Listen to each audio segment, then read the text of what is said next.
हाँ, तो चलो आज की क्लास को स्टार्ट करते हैं। ठीक, कल हम लोग कहाँ तक किए थे? कहाँ तक किए थे? 2.8 तक। कल 2.8 तक कंप्लीट हो गया है। ये है हमको केमिस्ट्री और चैप्टर का नाम है एटॉमिक स्ट्रक्चर। ठीक, इसी को हम लोग कर रहे हैं, अभी सॉल्व क्वेश्चन कर रहे हैं। चलो 2.8 तक हो गया है, 2.9 ये करना है। ठीक ठीक, ये सब हो चुका है ना।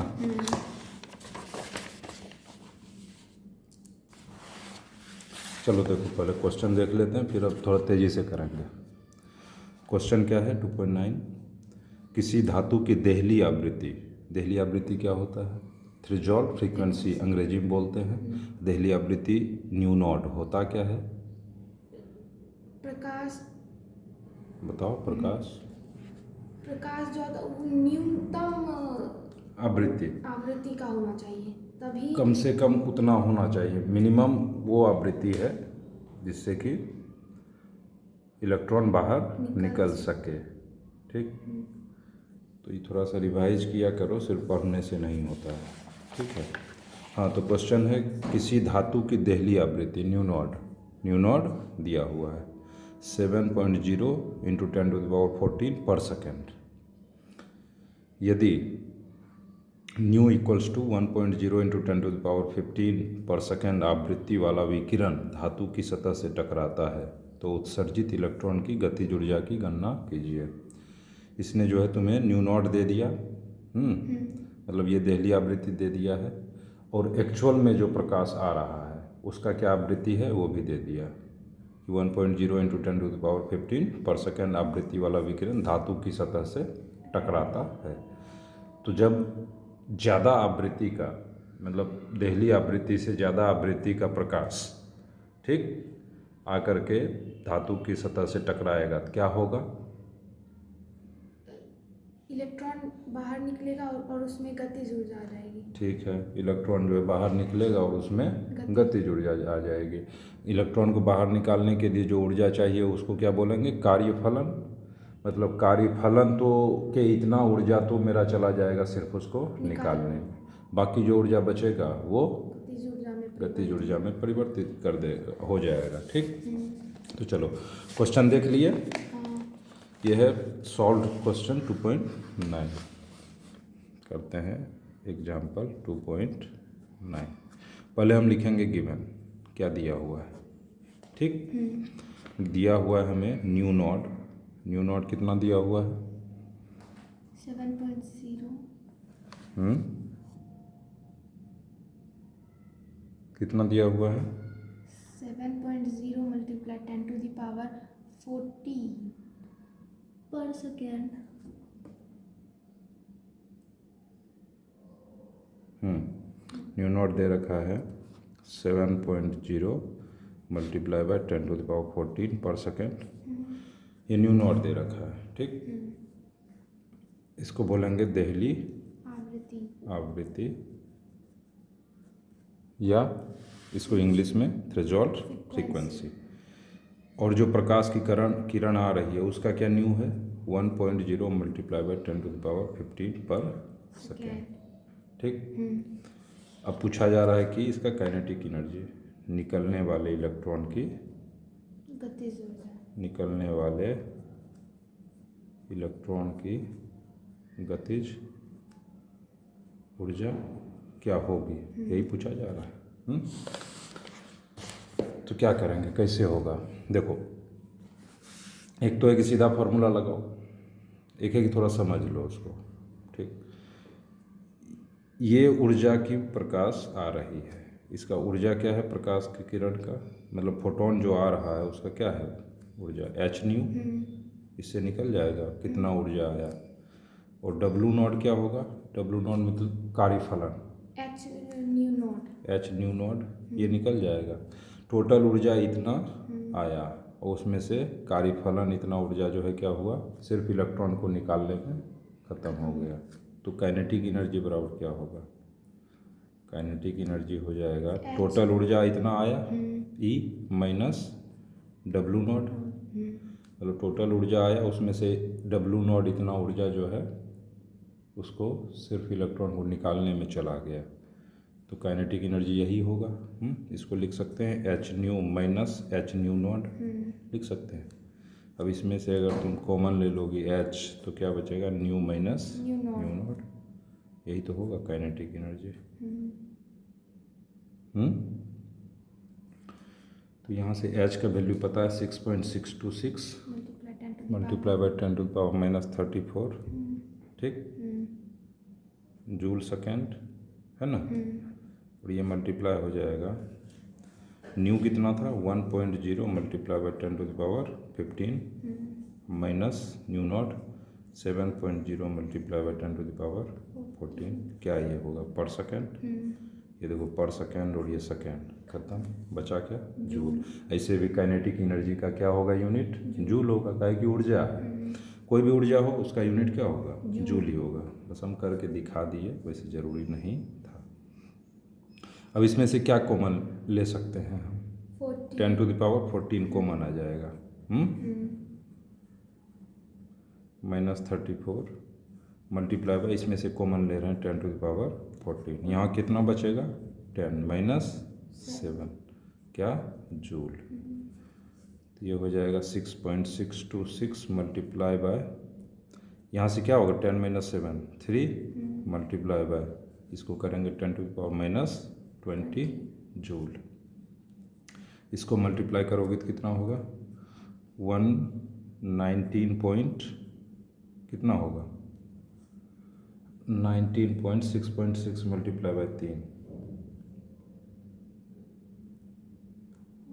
ये हो जाएगा 6.626 multiply by 3 19.878 multiply by 10 to the power minus 20 joule. अब जो है इसमें से ले लेते हैं इसको, बस यही हो गया आंसर, यही हो गया आंसर। और क्या करना है इसमें, अगर इधर उधर करना हो पॉइंट को तो कर सकती हो, बाकी आंसर यही हो गया, काइनेटिक एनर्जी हो जाएगा ये, निकलने वाले इलेक्ट्रॉन का काइनेटिक एनर्जी, यही निकालना था ना, यही निकाल दिए, ये आंसर हो गया।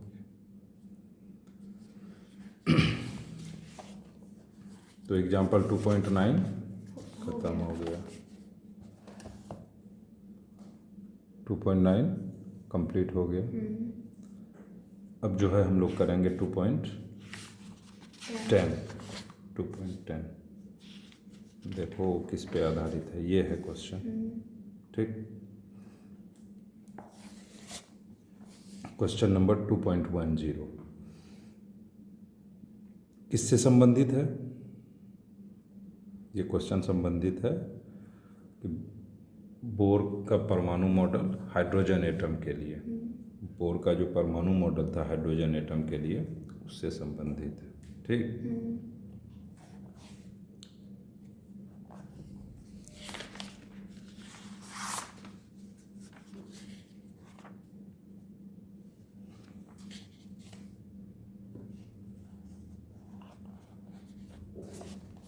चलो अब करते हैं।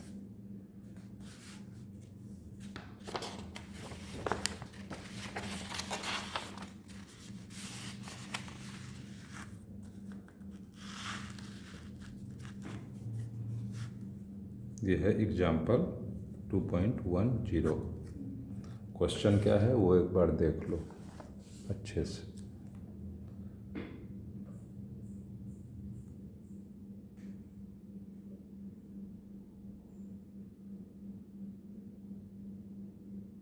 ठीक, क्या है क्वेश्चन, हाइड्रोजन परमाणु में n=5 अवस्था से n=2 अवस्था वाले संक्रमण के दौरान उत्सर्जित फोटोन की आवृत्ति और तरंगदैर्घ्य क्या होगी। देखो होता क्या है, पहले थोड़ा सा इस टॉपिक के बारे में हल्का बता दें, बाकी तो बता ही दिए हैं हम। ये मान लो क्या है, नाभिक, ये हो गया हाइड्रोजन एटम। अब क्या है कि ये ऊर्जा को अवशोषित करता है, चाहे वो किसी माध्यम से करता हो, ठीक।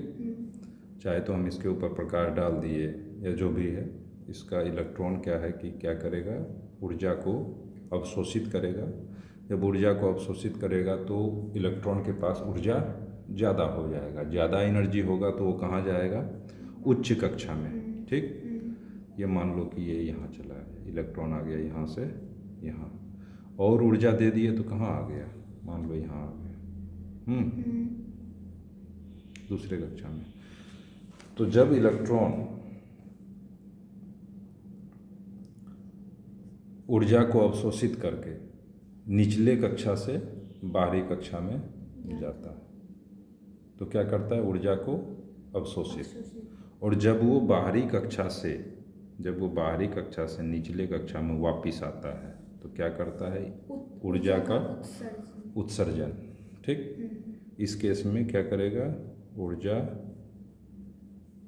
उत्सर्जित, और इस वाले केस में क्या करेगा, ऊर्जा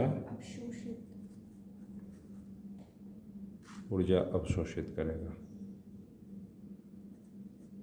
ठीक,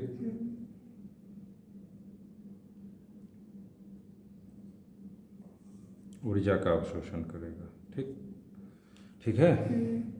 तो इस क्वेश्चन में दिया हुआ है कि हाइड्रोजन परमाणु में n=5 अवस्था से n=2 अवस्था वाले संक्रमण के दौरान उत्सर्जित फोटोन की आवृत्ति और तरंगदैर्घ्य क्या होगी। जब ये ऊर्जा को उत्सर्जित करेगा तो किस फॉर्म में करेगा, विद्युत चुंबकीय तरंग के फॉर्म में ऊर्जा को उत्सर्जित करेगा। तो जब विद्युत चुंबकीय तरंग को वो रिलीज करेगा, उत्सर्जित करेगा, तो उस विद्युत चुंबकीय तरंग के सबसे छोटे से कण को हम क्या बोलेंगे, फोटोन बोलेंगे। ठीक, उसी फोटोन का हमको आवृत्ति और तरंगदैर्घ्य पूछ रहा है। ठीक, तो चलो अब बनाते हैं गिवन। ये थोड़ा सा हम बता दिए, बाकी टॉपिक को तो पढ़ा ही दिए हैं, तो टॉपिक हम यहाँ डिस्कस नहीं करेंगे, हम यहाँ पर डायरेक्ट क्वेश्चन डिस्कस करेंगे। गिवन n1 क्या है, 5, n2 2। ठीक, यही है ना।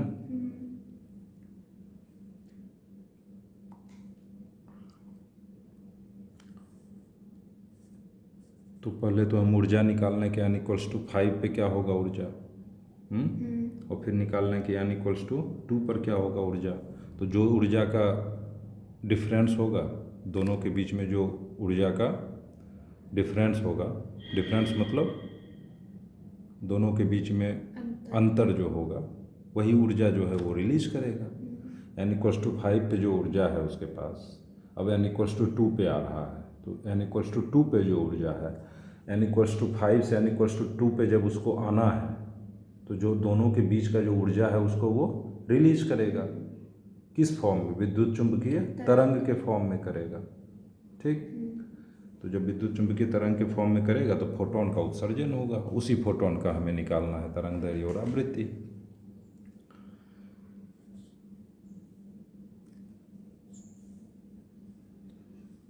तो चलो निकालते हैं।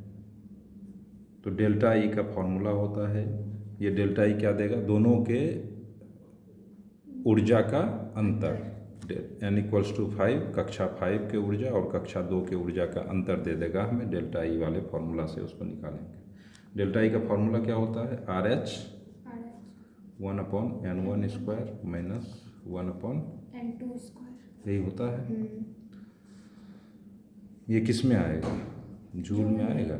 हाँ, ऊर्जा का अंतर है तो जूल में ही रहेगा। RH का वैल्यू क्या होता है, 2.18 × 10⁻18। ठीक, 2.18 × 10⁻18 जूल, यही होता है। तो चलो इसको बनाते हैं, ये हो जाएगा 2.18 × 10⁻18 जूल, ये हो जाएगा 1/n1² मतलब 5² - 1/n2², 2²। ठीक है, यहाँ से जूल हटाओ, यहाँ जूल रख दो। तो जब इसको हम सॉल्व करेंगे तो ये होगा 2.18 × 10⁻18 1/25 - 1/4 4। ठीक, करो इसको। इसका क्या होगा एलसीएम 100। ठीक, ये हो जाएगा -21 divide by 100 joule. 21 multiply by कर दो 2.18, तो कितना होगा? 2.18 multiplied 10 to the power ये हो जाएगा 45 70 -45.78 मल्टीप्लाई बाय, ये ऊपर जाएगा तो -2 बन जाएगा। ये हो जाएगा 10 to the power -20 जूल। ठीक, यहाँ से इसको लिखेंगे तो ये इस फ्रैक्शन को इधर ला रहे हैं। 4.578 multiply by 10 to the power -19 joule. या निगेटिव साइन क्या दर्शा रहा है? कि उत्सर्जित किया है। निगेटिव साइन क्या दर्शा रहा है? उत्सर्जित कि ऊर्जा का उत्सर्जन हुआ है। अब वही अगर पॉजिटिव आता, पॉजिटिव कब आएगा? जबकि n1 बराबर अपना हो जाएगा 2 और n2 बराबर 5। जब 2 से 5 में जाएगा, जब 2 से 5 में जाएगा तो क्या करेगा? ऊर्जा का अवशोषण करेगा, तो अपने आप यहाँ पॉजिटिव आएगा। यहाँ निगेटिव साइन बस यही बता रहा है कि ऊर्जा का क्या हो रहा है? उत्सर्जन हो रहा है, और कुछ नहीं हो रहा है। ऊर्जा निगेटिव में थोड़े होता है, ऊर्जा निगेटिव में थोड़े ही होगा। बताओ, होगा कभी? ऊर्जा निगेटिव में नहीं होगा। ऊर्जा किसी के पास है तो है, काइनेटिक एनर्जी है तो है। निगेटिव में क्या काइनेटिक एनर्जी होगा? समझ में आ रहा है? यहाँ सिर्फ ये बता रहा है कि ऊर्जा का क्या हुआ? उत्सर्जन हुआ है। डेल्टा ई पता चल गया कि इतना ऊर्जा का दोनों के बीच में अंतर है। तो अगर हम निकालना चाहें, यहाँ लिख दो, यहाँ निगेटिव साइन ऊर्जा का उत्सर्जन दिखा रहा है।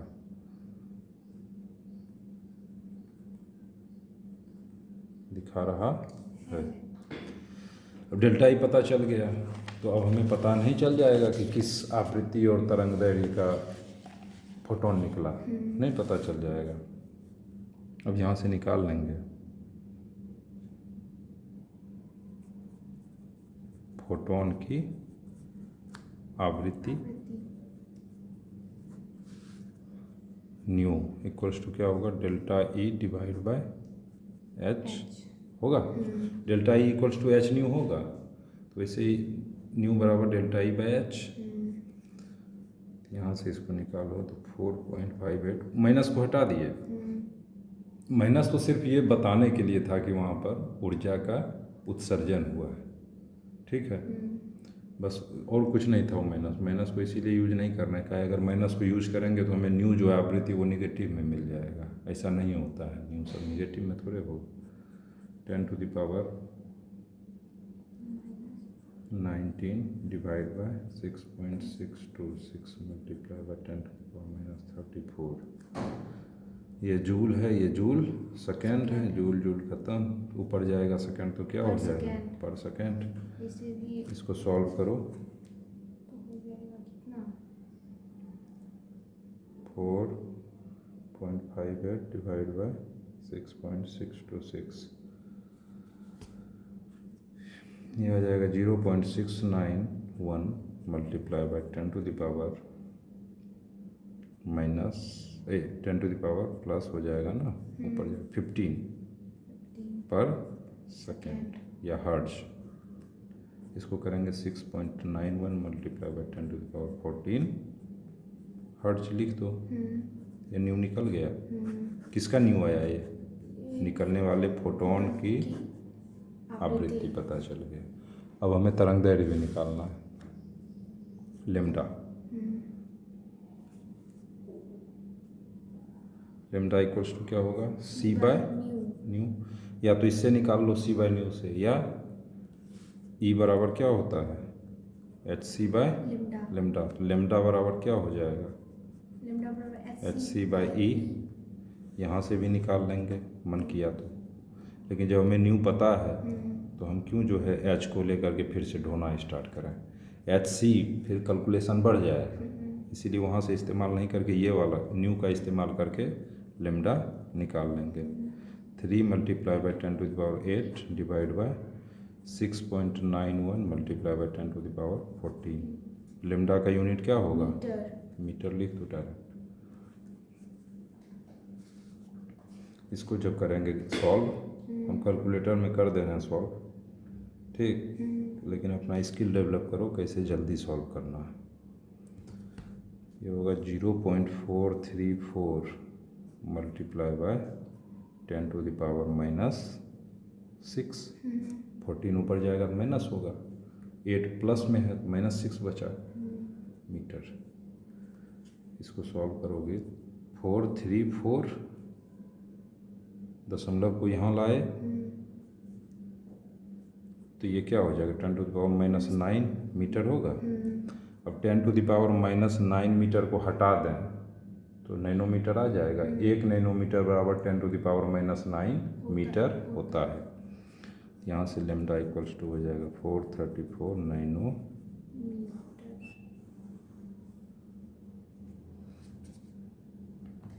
ठीक, यही हो गया आंसर।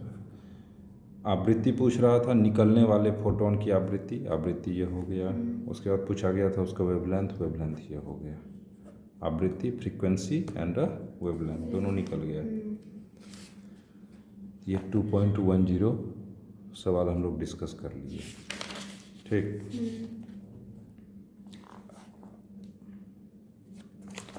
अब करेंगे क्वेश्चन नंबर 2.11। पहले क्वेश्चन को पढ़ लेते हैं। ये बताओ कि बोर का जो एटॉमिक मॉडल था हाइड्रोजन एटम के लिए, वो क्या हीलियम प्लस पे लगेगा? हाँ, लगा सकते हैं, क्योंकि देखो जिसके पास भी एक एक इलेक्ट्रॉन रहेगा, जो बोर का एटॉमिक मॉडल है वो सिर्फ जो हाइड्रोजन एटम के लिए दिया गया था। हाइड्रोजन एटम में कितने इलेक्ट्रॉन होते हैं? एक इलेक्ट्रॉन। तो हाइड्रोजन एटम में एक इलेक्ट्रॉन, वैसे ही हीलियम प्लस में एक इलेक्ट्रॉन, क्योंकि उसने एक इलेक्ट्रॉन को निकल गया है उसके अंदर से, इसीलिए पॉजिटिव चार्ज आया है उसके ऊपर, ठीक। तो हीलियम प्लस पे भी हम उस वाले सारे फार्मूला का इस्तेमाल कर सकते हैं जो कि हाइड्रोजन के लिए दिया हुआ था, के लिए हाँ दिया गया था। तो हीलियम प्लस पे भी वो सारा फार्मूला लगेगा, ठीक। ऐसे ही लिथियम 2+ पे भी लगेगा। हीलियम प्लस पे लगेगा, हाइड्रोजन पे जो लगेगा वो हीलियम प्लस पे भी लगेगा, फिर लिथियम 2+ पे भी लगेगा, ठीक। वैसे ही बेरिलियम 3+ पे भी लग जाएगा, हाइड्रोजन वाला जो सब फार्मूला था। बोरॉन 4+ पे लग जाएगा। प्लस का मतलब समझ में आ रहा है कि नहीं? प्लस का मतलब कि उसने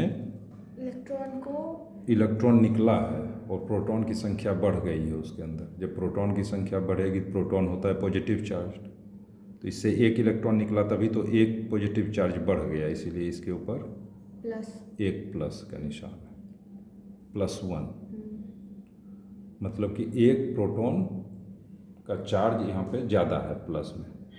इसका मतलब ये हुआ कि एक इलेक्ट्रॉन उससे निकल गया। आ रहा है समझ में? इसमें 2 इलेक्ट्रॉन निकल गया, इसीलिए 2+। अगर यहाँ पर होता लिथियम 2- तो क्या होता? मतलब 2 इलेक्ट्रॉन की संख्या अलग से इलेक्ट्रॉन आ गया है उसके अंदर, तो इलेक्ट्रॉन बढ़ गया और प्रोटॉन मतलब प्रोटॉन तो जितना था उतना ही रहेगा। प्रोटॉन तो बाहर निकलता नहीं है नाभिक से, तो इलेक्ट्रॉन ज़्यादा हो गया तो उस पर माइनस चार्ज। इलेक्ट्रॉन की संख्या बढ़ गई तो निगेटिव चार्ज बढ़ गया। क्योंकि इलेक्ट्रॉन का जो होता है आवेश वो क्या होता है? ऋणात्मक होता है, निगेटिव होता है, इसीलिए निगेटिव चार्ज बढ़ गया। यहाँ पर 2 इलेक्ट्रॉन एक्स्ट्रा है। अगर पूछेंगे कितने इलेक्ट्रॉन है टोटल तो बता दोगे? पहले से कितना रहता है इसमें? पहले से लिथियम में, और तो अभी कितना है? अभी है 5। अभी 5 इलेक्ट्रॉन है इसमें। और यहाँ लिथियम 2+ में कितने इलेक्ट्रॉन है? 1 इलेक्ट्रॉन। 1 इलेक्ट्रॉन, ठीक, तो ये समझने की बात है। तो चलो आओ क्वेश्चन नंबर 2.11 करते हैं। क्या क्वेश्चन है ये देख लो। हीलियम प्लस की प्रथम कक्षा से संबंधित ऊर्जा की गणना कीजिए और बताइए कि इस कक्षा की त्रिज्या क्या होगी। प्रथम कक्षा का ऊर्जा निकालना है, एनर्जी, और उस कक्षा की त्रिज्या बताना है।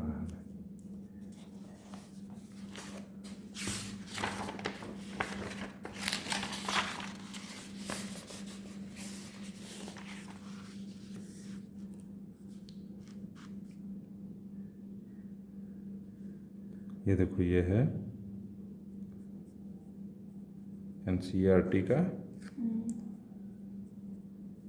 Solved question. और ये सॉल्व्ड एग्जाम्पल है एक्चुअली। क्या है? एग्जाम्पल। Solved example. और चैप्टर का नाम है एटॉमिक स्ट्रक्चर, चैप्टर नंबर 2।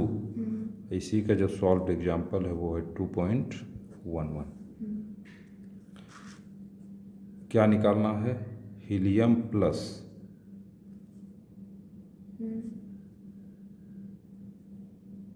की प्रथम कक्षा का ऊर्जा ये निकालना है, और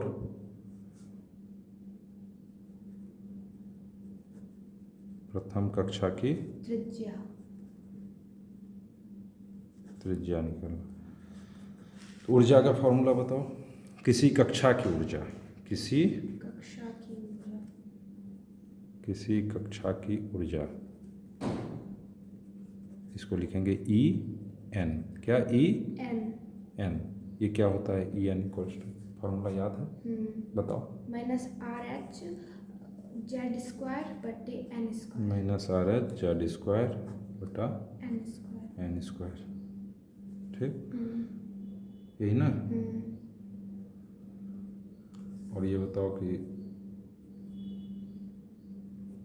किसी कक्षा की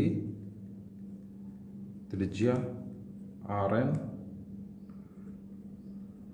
बराबर क्या होता है? RN बराबर N² बटे Z A0। N² बटे Z A0, यही ना? ठीक, इसका यूनिट क्या होगा? इसका यूनिट हो जाएगा नैनोमीटर। A0 का वैल्यू क्या होता है? 5.52.9 पिकोमीटर। पिकोमीटर होता है ना? देखो, A0 का वैल्यू क्या होता है? 52.9 पिकोमीटर। यही तो होता है। तो जब इसको हम नैनोमीटर में बदलेंगे तो क्या हो जाएगा? 1 पिकोमीटर बराबर 10⁻⁻12 मीटर, और 1 नैनोमीटर बराबर 10⁻⁻9 मीटर। इसको हम लिख देंगे 0.0000529 नैनोमीटर। क्या इसको लिख सकते हैं?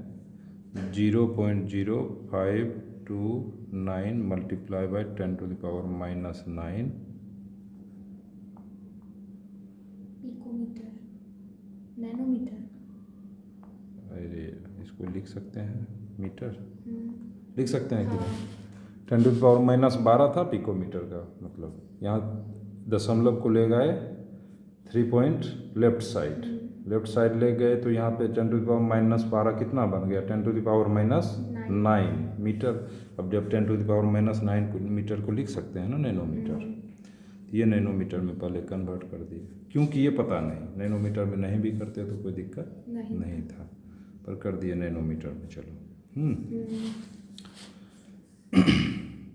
तो पहले निकाल लो EN, एनर्जी निकाल लो। पहली कक्षा, प्रथम कक्षा बोल रहा है, तो N = क्या होगा?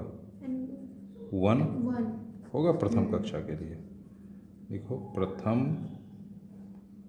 कक्षा के लिए n इक्वल्स टू 1, ठीक।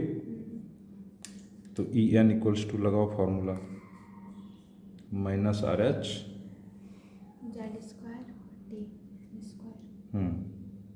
तो माइनस आर एच का value 2.-2.18 multiply 10 to the power -80 18 joule, है ना।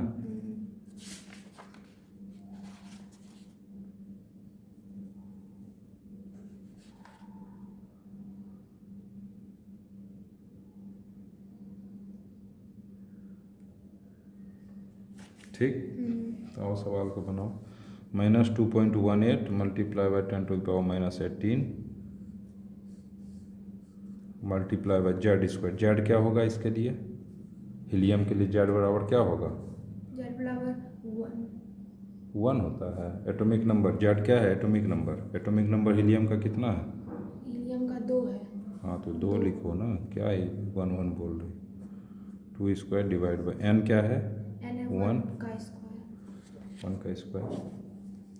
यहाँ से वैल्यू हो जाएगा कितना, -8.72 multiply by 10 to the power -18 joule.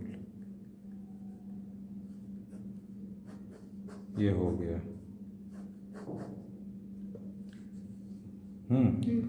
ये हो गया प्रथम कक्षा। n बराबर यहाँ पर 1 रखो,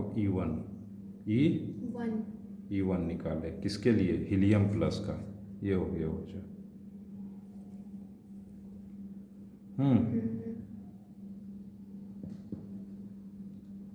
प्लस का अब निकालेंगे क्या, रेडियस R1, पहली कक्षा का त्रिज्या।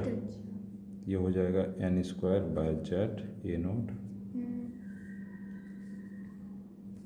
यहाँ से n क्या होगा, 1 का स्क्वायर डिवाइड बाय जेड कितना होगा हीलियम के लिए, 2 मल्टीप्लाई बाई ये A0 का वैल्यू रख दे रहे हैं, नैनोमीटर में बदल के रखे हैं, ठीक।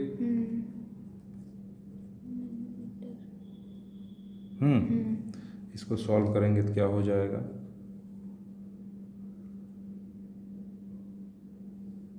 सॉल्व करेंगे तो 0.0529 डिवाइड बाई 2।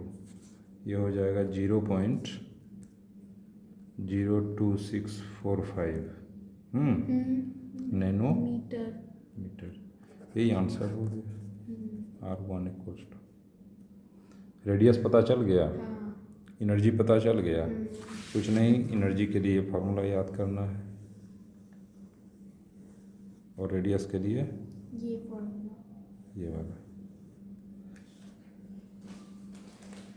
A0 का वैल्यू पिकोमीटर में रहेगा तो ये पिकोमीटर हो जाएगा, और नैनोमीटर में इसका A0 का वैल्यू होता है 0.0529 नैनोमीटर। अगर ये पुट करोगे तो यहाँ नैनोमीटर में हो जाएगा, ठीक। ये हो गया आज का सवाल। 2.11 तक किए हम लोग। अब जो है आगे करेंगे, अगले कल करेंगे 2.12 1214 है, हाँ ये 12 13 14 15। तो आज का चलो क्लास को यहीं कंप्लीट करते हैं, ठीक।